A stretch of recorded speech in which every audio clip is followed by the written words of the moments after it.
दोस्तों आपके लिए सिर्फ 3 सेकंड का चैलेंज है। आपको बताना है इसका इकाई अंक क्या होगा। अगर मैं आपसे कहूं कि इसका इकाई अंक 9 होगा तो आप कहोगे सर कैसे हो सकता है ये चीज। बस यही चीज आपको ऑब्जर्व करना है। मैंने आपसे कहा था कि मैं आपके लिए लाऊंगा 15 डेज स्पीड बूस्टर सीरीज। दोस्तों आज आपका पहला क्लास शुरू हो गया है और मैं आपको सिखाऊंगा कि सवाल को ऑब्जर्व कैसे करना है। स्मार्ट बच्चे जो टॉपर्स होते हैं वो सवाल को ऑब्जर्व ज्यादा करते हैं, कैलकुलेशन करने से वो बचते हैं। अगर मैं आपसे कहूं कि सवाल को कैसे बनाया जा सकता है तो बड़े ध्यान से एक पैटर्न आप समझिएगा। सबसे पहले बड़े ध्यान से समझिएगा उस चीज को। देखिए 9 का पावर 1 अगर करते हैं तो हम लोग 9 आता है। 9 का पावर अगर वहीं पे 2 कर लेते हैं तो 81 आता है।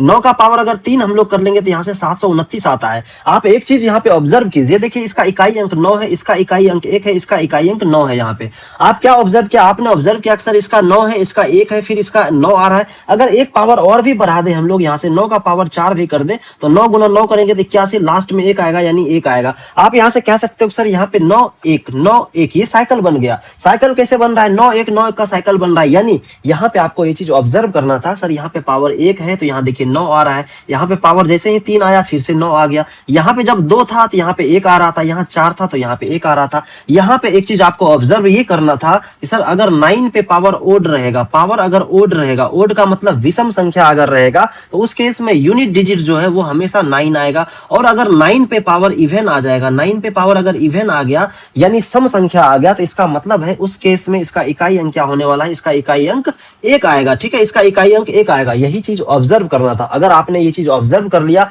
आप इस सवाल का जवाब दीजिए। इस सवाल को देख के बहुत सारे बच्चे घबरा जाएंगे, आपको भी हेडेक हो गया होगा। आप एक बार सवाल देखिए, 13 पे पावर 127, 17 पे पावर 51, 29 पे पावर 99। आपको बताना इसका इकाई अंक कैसे निकालोगे आप इसका इकाई अंक। बड़े ध्यान से देखिए, इकाई अंक निकालने में क्या होता है ना, सिर्फ आपको इकाई अंक पे ही ध्यान देना है, इकाई अंक पे। बाकी क्या है इधर कोई मतलब नहीं रखना आपको। आप कह सकते हैं सर 3 का पावर 127 है यहाँ पे, 7 का पावर 51 है यहाँ पे, 9 का पावर 99 है आपको। अब देखिए 9 वाला तो आपने सीख लिया कि सर यहाँ पे 99 अगर पावर है तो इसका इकाई अंक तो 9 ही आएगा क्योंकि यहाँ पे पावर ओड है। ठीक है, ओड है पावर। अब 7 में क्या होता है सर, बड़े ध्यान से समझिए ना। 7 वाले पैटर्न को भी हम समझते हैं, 3 वाले पैटर्न को भी समझेंगे, कोई दिक्कत नहीं है। 3 पे पावर अगर हम लोग 1 कर ले तो यहाँ से 3 आएगा। 3 का पावर अगर 2 कर ले तो यहाँ से 9 आएगा। 3 का पावर अगर 3 कर ले तो ये 27 आएगा। 3 का पावर अगर 4 कर ले तो यहाँ से 81 आ जाएगा। आप यहाँ से 3 का पावर और कर लीजिए, 5 कर लीजिए तो कितना आ जाएगा? 3 3 8 24 यानी 243 आ जाएगा। ठीक है, अब यहाँ से आप ऑब्जर्व कीजिए इस चीज को। ऑब्जर्व क्या करना है सर, इसका इकाई अंक यहाँ पे देखिए 3 आ रहा है, इसका इकाई अंक 9 आ रहा है, इसका इकाई अंक 7 आ रहा है, इसका 1 आ रहा है, फिर से यहाँ 3 शुरू हो गया। देखिए फिर आगे जैसे ही बढ़ोगे आप 3 का पावर 6 करोगे तो यहाँ इसमें मल्टीप्लाई करना होगा। 3 3 9, 3 चौके 12 का 2, बाकी 3 9 6 1 7 यानी 729। आप इसका इकाई अंक देखो फिर से 9 आ गया। देखो 3 9 7 1, फिर से बढ़ोगे आगे 3 9 7 1। ये 4 का साइकिल यहाँ पे चलता है। 4 का साइकिल चलने का मतलब क्या हुआ सर, जैसे ही पावर आप 4 कर दोगे इसका मतलब फिर से इकाई अंक रिपीट होने लगेगा। इसका मतलब क्या हुआ सर, इसका मतलब ये हुआ कि अगर आप 3 का पावर 4 तक जाते हैं, 3 का पावर 4 तक जाते हैं और जैसे ही 3 का पावर 5 आ गया तो फिर से यहाँ शुरू हो जाएगा 3 के पावर 1 के इक्वल हो जाएगा वो। ठीक है, 3 के पावर 1 के इक्वल हो जाएगा। इसका मतलब क्या हुआ सर, इसका मतलब ये हुआ बाबू कि अगर 3 पे पावर 9 है ना, इसका इकाई अंक निकालना है,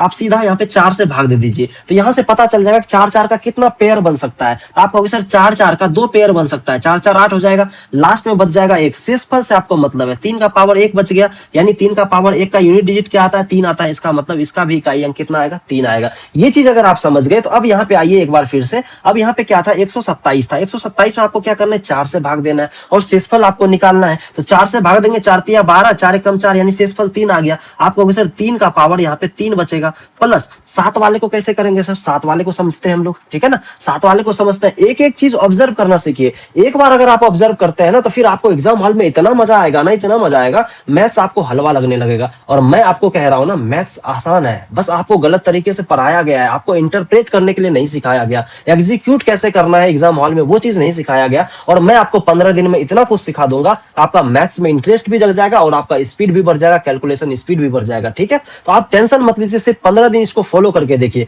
अब हम लोग सीखने वाले थे 7 का पैटर्न। देखिए 7 का पावर 1 करेंगे तो कितना आएगा? 7 आएगा। 7 का पावर जैसे ही 2 करेंगे तो कितना आएगा? 49 आएगा। 7 का पावर अगर 3 हम लोग कर देंगे तो यहाँ से देखिए 7 नंबर 63 यानी लास्ट में 3 आएगा। ऐसे भी 343 होता है। ठीक है, 7 का पावर अगर 4 करेंगे तो यूनिट डिजिट क्या आएगा? 7 से गुना करेंगे 7 या 21, यहाँ पे 1 आ जाएगा। ठीक है, 7 का पावर जब 5 करेंगे तो फिर से 7 से मल्टीप्लाई करेंगे तो यहाँ पे 7 आ जाएगा। 7 का पावर 6 करेंगे तो कितना आ जाएगा? 7 7 49 यानी 9 आ जाएगा। अब आप कहोगे सर यहाँ पे देखिए इकाई अंक कितना आ रहा है, इसका 7 आ रहा है, इसका 9 आ रहा है, इसका 3 आ रहा है, इसका 1 आ रहा है, इसका फिर से 7 आ रहा है, फिर से 9 आ रहा है। देखिए 7931 7931 7931, आगे जाओगे इसी प्रकार से रिपीट होगा। यानी यहां भी 4 का साइकिल चल रहा है, तो यहां भी अगर 4 का साइकिल चल रहा है तो आपको 4 का पेयर ढूंढना पड़ेगा। इसमें 51 में क्या करेंगे, 4 से भाग दे देंगे। 51 में जैसे ही 4 से भाग देंगे तो 4 एकम 4 और 4 दूना 8, यहाँ पे 3 बच जाएगा, 7 पे पावर 3 बच गया। ठीक है, और यहां से आपको पता है इसका इकाई अंक 9 आ ही गया है। ठीक है ना। अब यहां से मुझे बताइए 3 का पावर अगर 3 करेंगे तो ये कितना होता है, 3 3 होती है 27। 7 का पावर 3 करेंगे, 7 7 49 गुना 7 करेंगे कितना होगा, 7 नंबर 63, 3 7 चौके 2834।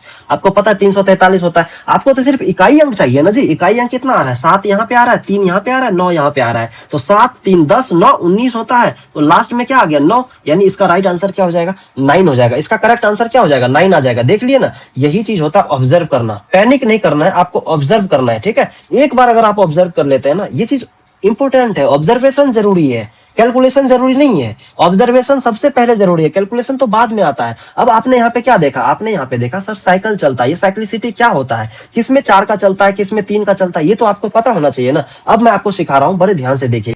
कंप्लीटली आप समझिए, यहाँ से 0 से लेकर 9 तक में कुल मिला के आपके पास 10 अंक होता है। तो 0 पे आप कितना भी पावर कर दीजिएगा, इकाई अंक तो 0 ही आएगा। उसी प्रकार से 1 पे आप कितना भी पावर कर लीजिए, उसका इकाई अंक 1 ही आएगा। सेम उसी प्रकार से 5 का पावर n कर लीजिए, 6 का पावर n कर लीजिए। कितना भी इस पे आप पावर रख देंगे ना, इसका इकाई अंक हमेशा सेम ही आएगा। यानी 4 अंक का तो आपको पता चल गया, 0 1 5 और 6। इस पे आप कितना भी पावर देंगे तो इसका इकाई अंक वही रह जाएगा। ठीक है, ऑलवेज इसका सेम रहता है। अब 4 अंक ये हो गया। दूसरा चीज आप सीखिए यहाँ से, 4 और 9। 4 और 9 पे ध्यान दीजिए।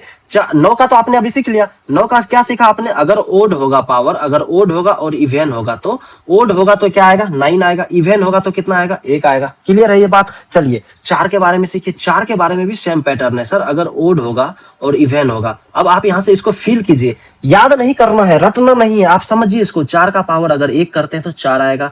4 का पावर 2 करेंगे तो 4 चौके 16, देखिए 6 आ रहा है। फिर से 4 का पावर अगर 3 कर देंगे तो 16 चौके 64, फिर से 4 रिपीट हो गया ना, 4 और 6। फिर अगर 4 पे पावर 4 कर देंगे हम लोग, 64 गुना 4 करना पड़ेगा, यानी 4 चौके 16। लास्ट में फिर से 6 आएगा, 4 और 6 आ गया।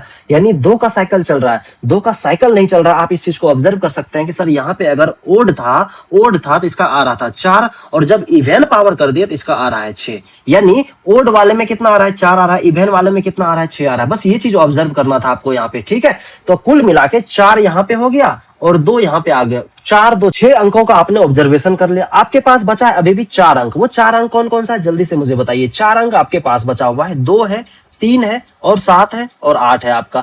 अभी मैंने आपको 7 का सिखा दिया था सर, 4 का साइकिल चलता है। 3 का मैंने आपको सिखा दिया सर, यहाँ पे भी 4 का साइकिल चलता है। 2 का सीखिए, यहाँ भी 4 का चलता है और यहाँ भी 4 का चलता है। अब इसको थोड़ा सा ऑब्जर्व हम लोग करते हैं, थोड़ा सा फील लेते हैं ना गणित का। जब तक आप फील नहीं करोगे फिर मजा कैसे आएगा, है ना। 2 का पावर 1 अगर कर दे तो 2 आएगा। 2 का पावर अगर 2 कर दे तो यहाँ पे 4 आएगा। 2 का पावर 3 करेंगे तो 4 दूना 8। 2 का पावर 4 करेंगे तो 16। 2 का पावर 5 करेंगे तो फिर से 32 आ जाएगा। आपको सर फिर रिपीट होने लगा, देखो 2 4 8 6, 2 4 8 6 था, फिर से 2 शुरू हो गया। अब यहाँ से 4 4 का साइकिल बनेगा। तो जितने में 4 का साइकिल चलता है ना, तो आपको 4 से भाग देके शेषफल निकालना होता है। और जिसमें 2 वाला है कंडीशन, तो 2 से आप भाग भी दे सकते हैं। बाकी आपको ध्यान में रखना है कि ओड रहेगा तो क्या आएगा, इवन रहेगा तो क्या आएगा। और बाकी यहाँ पे 4 ऐसा संख्या है जिसका हमेशा वही रहता है, सेम रहता है, उसका बदलता नहीं है। तो ये भी आपको ध्यान में रखना, ये बहुत काम का चीज है। अब मैं आपको एक चीज और सिखाना चाहता हूँ। अब देखो इसका स्क्वायर आपको निकालना है। अगर यहाँ पे आप मल्टीप्लीकेशन कर रहे हैं तो आप समझिए बहुत बच्चों से पीछे हो जाओगे। आपको सिर्फ ऑब्जर्व करना है, कैलकुलेशन के पीछे नहीं भागना। सर इसमें क्या ऑब्जर्व करना है, मैं आपको सिखाता हूं ना क्या ऑब्जर्व करना है। देखिए यहां से अगर आपको स्क्वायर निकालना है तो मल्टीप्लीकेशन नहीं करना है। इसको आप 1000 माइनस 1 का स्क्वायर लिख सकते हैं। आप कहेंगे जी हाँ लिख सकते हैं, तो a माइनस बी के होल स्क्वायर पे भी तो इसको तोड़ सकते हैं सर। एक यानी a का स्क्वायर करेंगे, a square plus b square minus 2ab। अब यहाँ से देखिए a का स्क्वायर करेंगे तो 1 पे 6 0 आ जाएगा यहाँ पे, माइनस b का स्क्वायर करेंगे तो यहाँ 1 आ जाएगा, माइनस 2ab यानी 2 गुना 1000 करेंगे तो ये 2000 आ जाएगा। कुल मिला के यहाँ पे देखिए 2000 इसमें माइनस करना है जोड़ के, तो आपका आंसर आ जाएगा 998001। यही आएगा आंसर। अब मैं आपको थोड़ा सा ट्रिक सिखाता हूँ, थोड़ा सा झलक देता हूँ आपको ट्रिक का। देखिए 9 वाले केस में क्या होता है, कुछ स्पेशल आइडेंटिटी आपको ध्यान में रखना है। जैसे 9 वाला केस है, 99 का स्क्वायर आपको निकालना हो तो आप क्या करेंगे 98 और 01 लिख देंगे। ये कैसे होता है सर, बड़े ध्यान से समझिएगा। ये जो 99 है ना, इसमें सबसे पहले -1 कर दिए, कितना आया 98 आ गया। अब ये 98 है ना, इसी पे 01 बिठा दिए। सर 01 क्यों बिठाए, क्योंकि यहाँ पे 2 9 था ना, 2 9 था तो एक यहाँ पे लिख दिए, जिस चीज को घटाए थे वो वाला लिख दिए और इसको पूरा करने के लिए यहाँ पे 0 लगा दिए। सर ये समझ में नहीं आया, कोई बात नहीं, दूसरा चीज आपको समझाता हूं ना, आप समझिए इस चीज को। नो नो नो, इसका स्क्वायर निकालना था तो मैंने आपसे क्या कहा, आप सिर्फ यहाँ पे -1 करो। -1 करोगे तो कितना आएगा, 998। आगे क्या लिखना है सर, आगे वही चीज लिखना है। देखिए एक तो यहाँ पे है, अब इसमें क्या करना है, 0 0 बिठा देना है, कुल मिला के 0 0 1 इसके सामने बिठा देना है। समझ में आया, नहीं आया समझ में, कोई बात नहीं। अब यहाँ से एक और बढ़ा के लेते हैं, 999, इसका स्क्वायर आपको निकालना, तो आप कैसे करोगे सर, -1 पहले कर लेंगे, -1 करेंगे तो यानी 999, यहाँ पे 8 आ जाएगा। आगे क्या लिखेंगे, आगे तो वही लिखना है सर, यहाँ पे 0 0 0 बिठा के इसको पूरा कर लेंगे, यानी 0 0 0 1, यही इसका राइट आंसर हो जाएगा। अच्छा 9 का स्क्वायर में आपसे पूछ लूं तो आप क्या बताओगे, आपको तो याद ही होगा 81, लेकिन कैसे आता है, -1 कर देंगे, यहाँ पे क्या आ जाएगा, 8 आ जाएगा। आगे क्या लिखना है, आगे तो एक ही है क्योंकि इसके पीछे तो 0 बिठा नहीं सकते, कोई 9 है नहीं, इसका राइट आंसर 81 आ जाएगा। यही चीज तो ऑब्जर्व करना है भाई। अगर आपने इतना कुछ सीख लिया है तो आप जल्दी से, आपके सामने टाइमर अभी लगेगा और टाइम के हिसाब से, टाइम के अंदर आपको जवाब देना है, फटाफट जवाब दीजिएगा। 2 का पावर अगर 101 है तो इसका आपको बताना है इकाई अंक क्या होगा।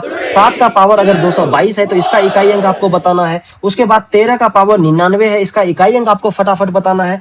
9999 का स्क्वायर निकाल के बताना है कितना आएगा। जल्दी से 5 सेकंड के अंदर अगर आप जवाब दे पा रहे हो तो इसका मतलब है कि अब यहां से आप सीखना स्टार्ट कर दिए हो। मैथ्स में आपको कोई भी दिक्कत आने वाला नहीं है, आगे का क्लास और भी ज्यादा जबरदस्त होने वाला है। बस वीडियो को लाइक करते रहिएगा, दोस्तों में शेयर कीजिएगा। जितना इस वीडियो का रिस्पांस आएगा उतना बढ़िया बढ़िया कंटेंट आपके बीच में आएगा। और अब कमेंट में आपको बताना है लास्टली कि 27 का पावर अगर 103 प्लस 13 का पावर 57 है तो इसका इकाई अंक क्या होगा, यूनिट डिजिट आपको बताना है कमेंट बॉक्स में, ठीक है दोस्तों। जो भी आपको होमवर्क मिला है उसमें अगर आपने कैलकुलेटर यूज कर लिया तो आप डिस्क्वालीफाइड हो जाओगे इस एग्जामिनेशन से, ठीक है। तो आज का वीडियो आपको पसंद आया हो तो वीडियो को लाइक कीजिएगा, दोस्तों में शेयर भी कर दीजिएगा, क्योंकि इस वीडियो पे जितना रिस्पॉन्स आएगा वही डिसाइड करेगा कि आगे का क्लास कैसा हो और किस प्रकार से लाया जाए, ठीक है। तो कल का जो क्लास आने वाला है वो बहुत ही शानदार क्लास होगा, बहुत फैक्चुअल और बहुत कॉन्सेप्चुअल क्लास होने वाला है। कल के क्लास में आपको और भी मजा आएगा, बहुत कुछ नया सिखाऊंगा मैं। सिर्फ आप हमारे साथ 15 दिन बने रहिए। मैथ्स में आपका इंटरेस्ट ना जग जाए तो फिर मुझसे कहना।